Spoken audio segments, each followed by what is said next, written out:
Okay. I don't know if this is going to do it as like another recording, a second recording, or if it just picks up from where it left off. But it says it's recording, so it better be.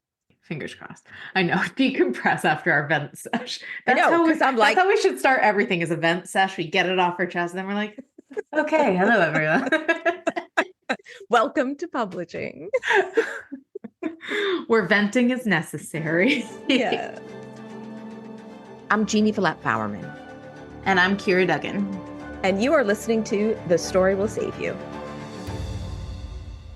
So you guys know we're just like you, and we're struggling, and we work, and we try to write on the side, and we're just gonna have a lot of fun with this podcast. And I like that there's like no prep, because I'm like, when we were saying like, okay, here's a pot, I was like, I can't prep. I can like hop on and have a convo, but like, because then I would start dreading it. I would overthink it. I would just dread it. I'd be like, oh my God, I need to do this. And then half the time, if you prep, it goes a different way anyway. So it's like, what's the point? I know. So everyone should just get used to the fact that we're winging it, like winging it people. But there's certain things. Okay. First of all, stop.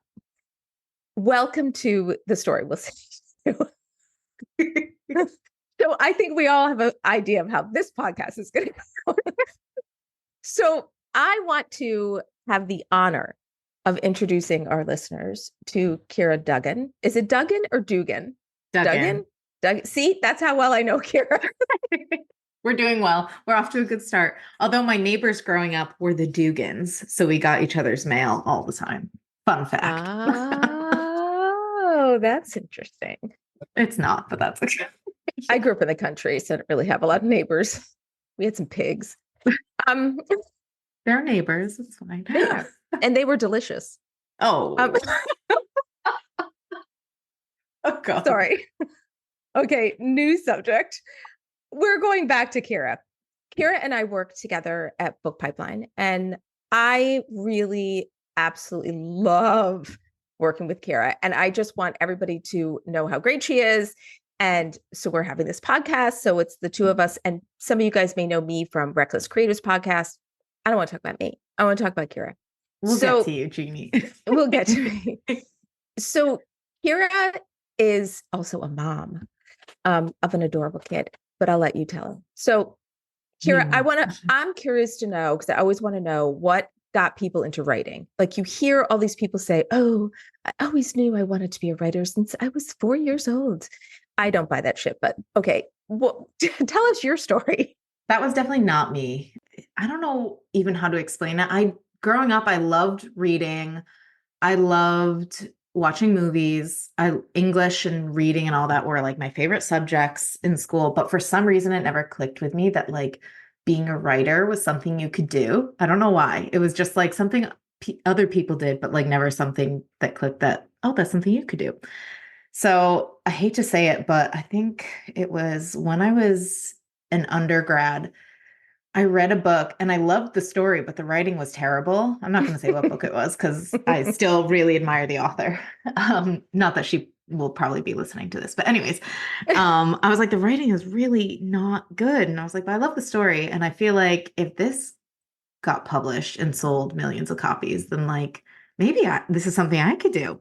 Mm-hmm. And so I wrote a book, and obviously it was the first book I ever wrote. It was terrible. I included every trope. It was like a young adult fantasy, every trope that was popular at the time, like terrible writing. It was just not good, but I loved it. I just loved it. And that led me to go get my MFA, like a year. I graduated undergrad, and then during that year I applied for grad school. So I went and got my MFA in screenwriting from Boston University because I was like, oh, I love movies. Like I should screenwrite. And I still love screenwriting and love movies, but I think the more I wrote, the more I realized I just love writing books instead of screenplays. There's just a bit more freedom. Also just the industry side just feels a bit more attainable, which is nice. But yeah, so that was basically how I got into writing. How about you, Jeannie? How did you get into writing? You know, I always wrote as a kid, not as a 5-year-old, but I wrote like in high school, I wrote these these teenager angst poems. And I keep telling Sadie at Reckless Creatives, and we moved, and I somehow found that that like spiral notebook of angsty poems. And now I lost them again, but they're here somewhere.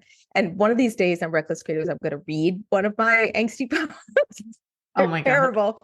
You need God, they're to. terrible. I know. I don't know if I do need to, but I think you need to. It's now in demand. Yeah. And my dad worked for New York State. He was like this chief budget examiner, whatever. But so he was never like artistic. But my mother would always say to him, you should write romance novels. You should like write, And my dad was a great writer. He used to write this little column in our newspaper, and they paid him $10 a week to write this little, it was kind of like this little gossipy column, but he turned it into like this the history of our little neighborhood. And he loved history. And so my dad would always say to me, like, when I'd be writing essays for school or papers, he would always just rip my stuff apart with the red marker. He would just, it would look like somebody had bled all over my page, like in editing, not in giving it your all. So I always had this high bar for quality of writing, but never quite felt that anybody would want to read anything I had to say. So even in college, when I took writing courses, and I was talking about this with you and Isabel, my professor was like, you need to be writing, you should be a writer. Why are you going to the hotel school? You should be a writer. And I just was too insecure. And honestly, the first time I was like, I want to be a writer, I was 40 years old. That's inspiring though. I guess that kind of reveals that I'm really old now. I don't know if I want to say it, but I guess I should own it. I don't know. Okay, it's just a number. That's right. It's just a number. But I have to tell you, I'm waking up now. Okay, I'm 60. Okay, I'm just going to say I'm 60. 60 is the new 40, isn't it? That's what they say. Whatever. But I got to tell you, every day when I lay my head down on the pillow, I'm not even kidding you. This sounds depressing, but I'm just going to say it. I say to myself, oh my God, that's one less day I have. And that's terrible. I know, isn't it? I think I need therapy. But it's partly because, how much time you have in the day. You've got 24 hours in the day. Like you've got family, you've got a job, you've got a podcast, you've got I have an antique shop too. I've got a lot of stuff going on. And it's like, where do you find time for writing and not beating yourself up? But before we get into that, just to finish, our entry into the writing world, I started writing a book when I was 40. I didn't have a clue how to write a book. And I immediately got pulled into screenwriting from one of my friends from college who said, oh, write a screenplay. It's easier. And which is not true. And she knows it's not true now, but at the time when we were first starting. And, but I'm so glad I started screenwriting because I learned so much about story and writing cinematically and made so many great connections. And I have no regrets starting off screenwriting. I think it helps an author become a novelist, write your book so it's a fast read. So people have to keep turning the page. I think there's so many skills that are great. 100% agree. Totally. So I did write a book. It was my test book. And it was, I'll just say it. It was an erotica. Did you know that about me? I did not know that. And now I'm looking at you differently. Oh God. And we could talk about that one day, like in one of our 15-minute bite-sized things, because I have this really cool thesaurus. There's only so many ways you could say these things. Zero interest in writing another. It's zero. But it was something I wrote when my daughter was in college because the sorority sisters were all obsessed with 50 Shades of Grey. And I was like, that is a terribly written book. And the tagline for my book was love doesn't have to hurt to be hot. And wait, that's so good. I know, right? And I do have the first book done, and I was going to write a trilogy. And the first book was about how really you have to love yourself first. And the second is actually, and maybe I will finish the trilogy, but the second was about how it was repairing her relationship with her best friend.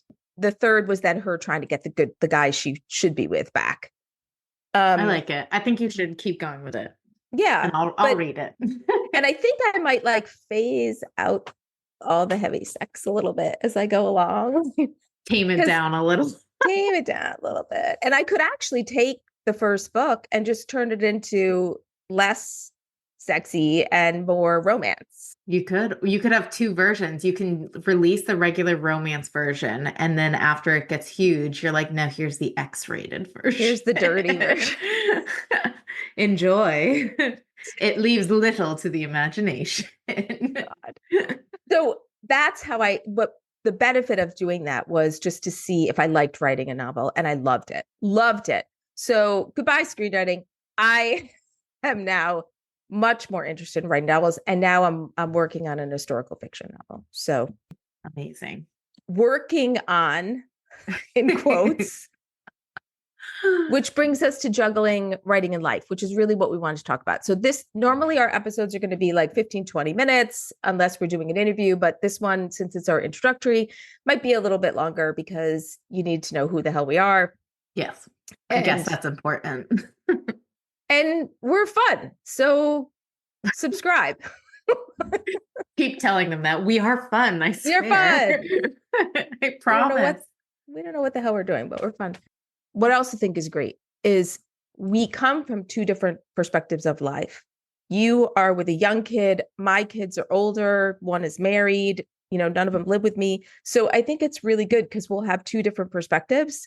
And yes. Ciara and I also did a part 1 and part 2 article on pipeline artists, which was awesome because hers was about feeling like time was running out because she was about to have a baby.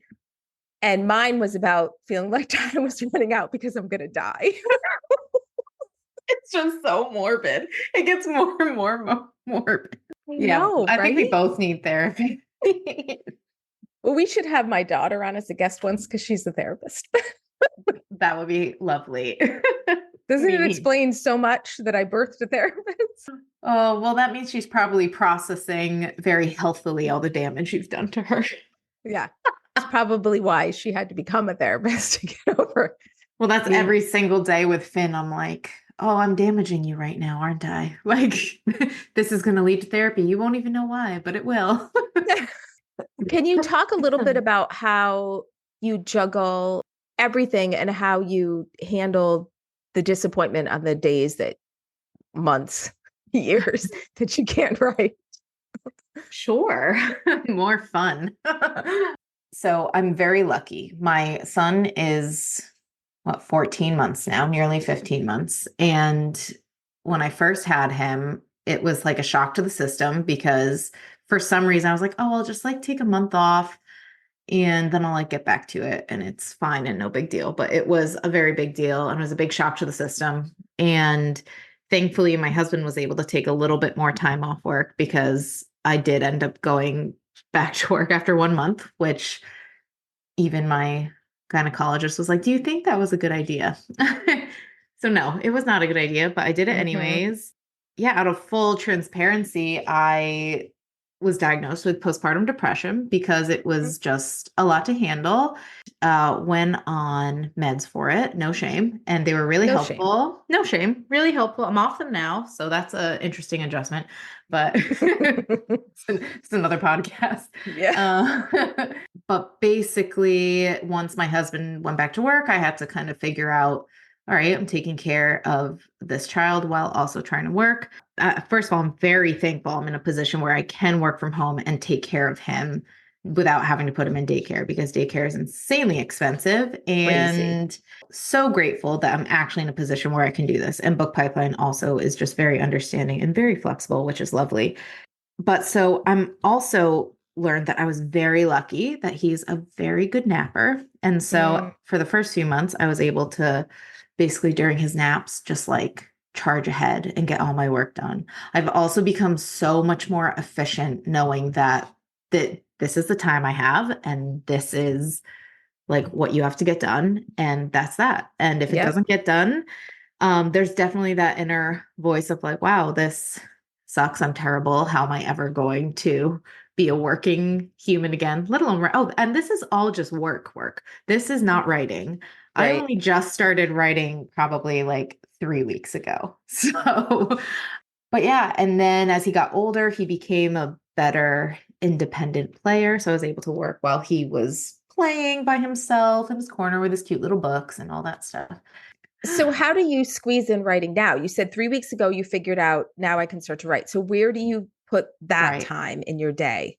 So my husband and I have these money dates where we basically go out to dinner and like figure out our finances.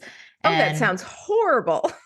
it's horrible, but we allow ourselves to order like whatever we want. And there's probably like a glass of wine or a cup of whiskey or something in there. So So it's a money date about money, but you go and get a really expensive dinner. it's not always expensive, but it makes it fun. It's the only way we'll do it. So it's better than not doing it at all. But anyways, so this money date kind of devolved into us talking about like building better habits and like exercising and eating healthy, like meal prep. And for me, it's like writing, and for him, it's other businessy things that he wants to do. So we basically agreed on like a wake up schedule. So every other day, he'll wake up, take care of Finn, and I go work out, write, do whatever I need to do. And every other day, I'll get up with Finn and he'll go work out, do whatever he needs to do. And I I love found, that. yeah, it's actually working out really well. We've been doing it for like 2 weeks now. Yay. 3 weeks now. I can't keep count. Time means nothing anymore. But basically, so on the days he's up with Finn, I will go work out. And then I'll try, if like work is light, I'll try to squeeze in a few hundred words. If it's not, then it's okay if I don't write that day, because then the mornings I get up with Finn, those are like my dedicated writing mornings. I will not feel guilty if I put a show on for Finn to watch, so he sits there quietly and I will write in the background. That was something I really had to get over. It was like, you're doing the best you can. If you're putting on TV for him and he's getting a little extra screen time, like, it's okay. It doesn't matter. He will survive. You will survive. It's all good. Oh, and that was the other thing. I think we talked about this with Isabel as well. It was like not beating yourself up if you're not writing every single day. So for me, it was always like you have to write every single day. Otherwise, you're totally failing. But I'm really trying to let go of that. And so if I write every other day, even just a little bit, then I've succeeded. Sometimes I don't believe myself, but I just keep telling myself that it's okay and you're doing well. So that's what's working for me at the moment. You, Jeannie, have like a billion things going on in your life. How do you get time or don't get time? And how might you try and get time to write? My life sucks. Like, don't say that while you're drinking water. I nearly just spat it all over the microphone. well, I mean, I have a job. I also have an antique shop. So that's 15 hours a week on top of the full-time job. And I also, for those who don't know, I run a cemetery. Sorry. I don't know why that's funny. I got sucked into that. And none of this is for pay, by the way. Like that, the only thing I get paid to do is work for Pipeline. And I also run this little political watchdog group for our town because our town board sucks. I tend to be a little too involved. And there's a bunch of other things I do, all volunteer. I really, really like to get back to the community. So that's my problem, to learn to say no. Like, yes. No. Just keep saying. Yeah. Like you said to doing this podcast. Right. I was like, oh, sure. One more thing to your plate. I can do a podcast. I have to be super, super organized. And when I'm trying to get back in this routine, because over the years, since I'm old, half dead. Half dead. Oh my God. I have learned that the best time for me to write is in the morning. And before I get even involved with anything else, like to just do that in the morning, because even if I'm only writing, even if it's just a half an hour, it puts me in a good mood. It makes me feel like I put myself first. And then the story, I'm thinking about it all day long, but I am not successful at the everyday thing. And it took me years to let that go and not feel bad about it. Because everyone, if you go on X or any social media platform, they're all like, you have to write every day. You have to write every day. If you're a real writer, you're writing every day. Well, you know what? Piss off. Amen. It doesn't work for everyone. And there's no rule. All that matters is you make progress. So whatever works for you. And when I wrote that test novel, I did it on the weekends. Like I never wrote during the week. I worked a little bit on Saturday or Sunday, like just one of those days. And next thing you knew, it took me a few months and I had the whole thing done. I want to get back to that. It's hard for me because I only have one day off a week, which is Sunday because of the store. So then when I have the one day off, I got stuff to do.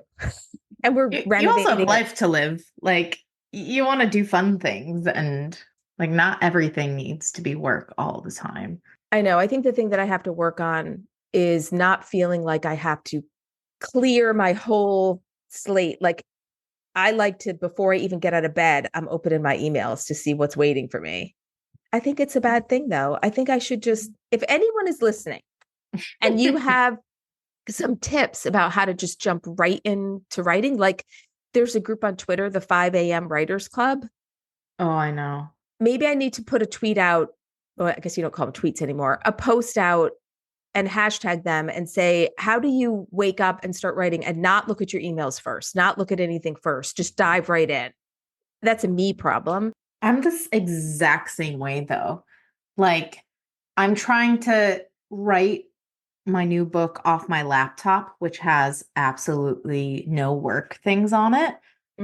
Whereas I'm leaving all my work emails, like I won't even let them go to my phone. I have them all on my iMac.